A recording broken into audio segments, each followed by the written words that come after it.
हम लोग इस संसार में पैदा हो गए, बाद में जो औजार उस परम पिता परमात्मा ने बख्शे, मन बुद्धि और चित्त,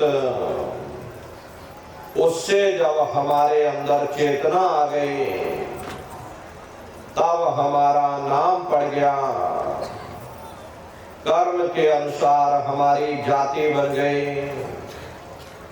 धीरे धीरे हमारा फैलाव दुनिया में होता चला गया। हमने बाल बच्चे बना लिए, हमने रिश्ते नातेदार बना लिए, हमने कुटुंब परिवार वाले बना लिए, हमने ये जमीन और जायदाद हासिल कर ली और इसको अपना समझ करके हम आप यहीं पर बैठ गए। फिर जब जाने का वक्त आया, फिर आपको यहाँ से खाली हाथ भेज दिया गया, ना आपके साथ आपका नाम गया, ना आपके साथ जात और बिरादरी गई, ना आपके साथ जमीन और जायदाद गए। जिस छाया को प्राप्त करने के लिए आपने अपना पूरा जीवन गुजार दिया, तो ना माया हाथ में आई और ना छाया हाथ में आई, खाली हाथ आए थे और खाली हाथ आपको यहाँ से वापस भेज दिया गया। कहने का मतलब ये है कि उस परम पिता परमात्मा ने अति दया और कृपा करके आपको ये मनुष्य शरीर दे दिया और आपको स्वतंत्र कर दिया गया कि भाई मैंने तुमको ये मनुष्य शरीर दिया है तुम्हारी जीवात्मा के रहने के लिए। मैं तुम्हारी जीवात्मा को इस मनुष्य शरीर में बंद करता हूँ। तुम मेरे मकान के द्वारा उस मालिक की भक्ति करके अपनी जीवात्मा का कल्याण करा लेना। मैंने कुछ समय के लिए तुमको ये किराए का मकान दिया है, जब समय पूरा होगा मैं अपने सिपाहियों को भेजूंगा, उस समय पर तुम मेरे मकान को खाली कर देना। उस समय न जमीन जायदाद काम आएगी, न जात और बिरादरी काम आएगी। मन को, बुद्धि को, चित्त को और जीवात्मा को निकाल करके इस शरीर से बाहर कर दिया जाएगा। ये शरीर आपका यहीं जमीन पर गिर पड़ेगा, क्योंकि जीवात्मा के निकल जाने के बाद में ये शरीर सिर्फ एक माटी का पुतला है, उससे ज्यादा कुछ भी नहीं। आप इस मिट्टी के पुतले को ले जाकर शमशान भूमि पर जला करके राख कर दोगे। अरे आपकी कौम, आपका मजहब, आपकी जात और बिरादरी, आपका ये नाम उसी शमशान भूमि पर जल करके राख हो जाएगा।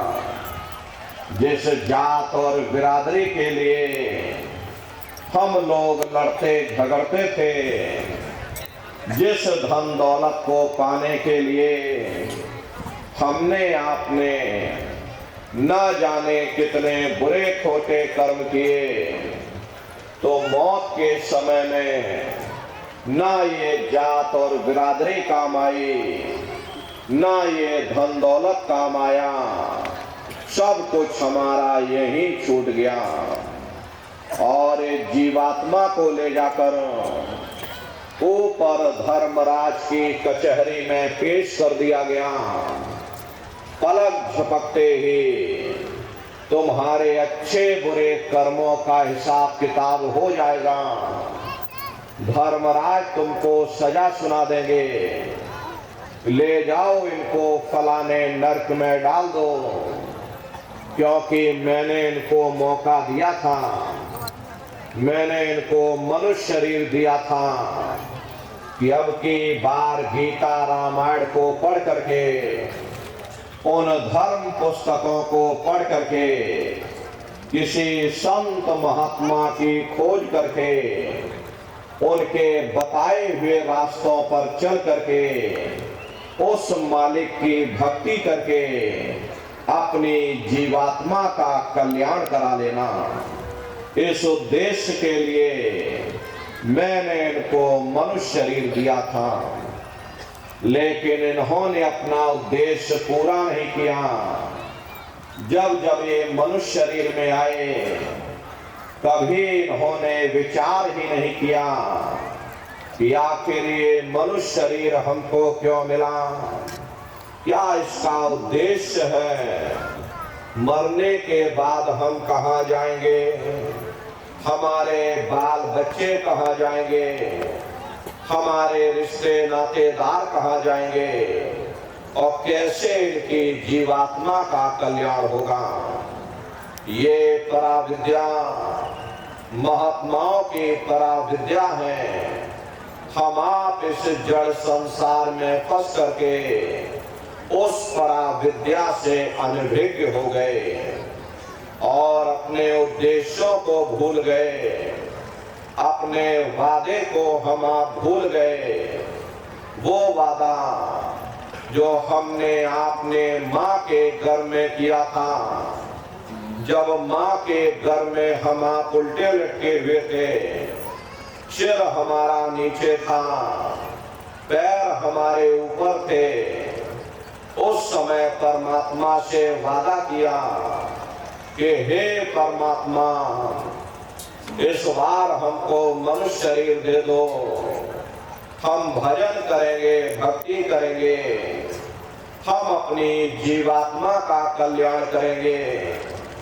लेकिन मनुष्य शरीर मिलने के बाद में ना आपने भजन किया, ना भक्ति की, बस माया की छाया में फंस करके इस मिथ्या जगत को अपना मान करके हम आप इसी में गोता खा रहे।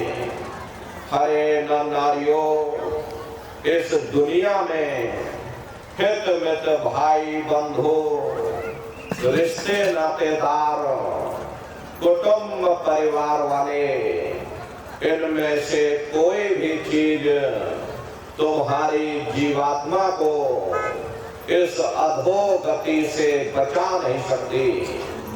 हम कौन हैं, हम कहां से आए हैं और हमें जाना कहां है, ये मानव मात्र के लिए एक जटिल प्रश्न बना हुआ है।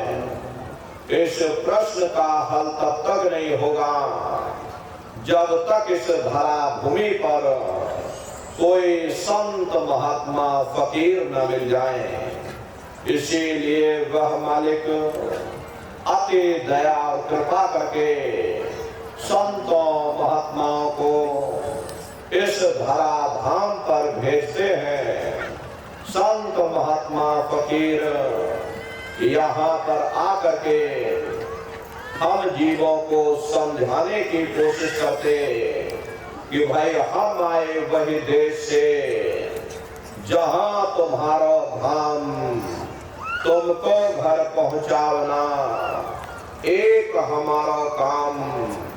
हम उसी देश से आए हैं जिस देश के तुम रहने वाले हो, परंतु तुम अपने सच्चे देश को छोड़ करके इस झूठे काल और माया के देश में फंस गए। हरे नर नारियों, यह देश तुम्हारा देश नहीं, तुम्हारा देश सचखंड है। ये कौम तुम्हारी कौम नहीं, तुम्हारी कौम सतनाम है। और ये जीवात्मा उस सतनाम रूपी समुद्र की बूंद है। इस बूंद को समुद्र से मिलाओ, यानी इस जीवात्मा को उस परमात्मा से मिलाओ। महात्मा प्रेम से समझाते हैं कि भाई वो परमात्मा है, वो आपको मिलेगा, जीते जी मिलेगा, इसी मनुष्य शरीर में मिलेगा। इसी मनुष्य शरीर के अंदर जा करके परमात्मा से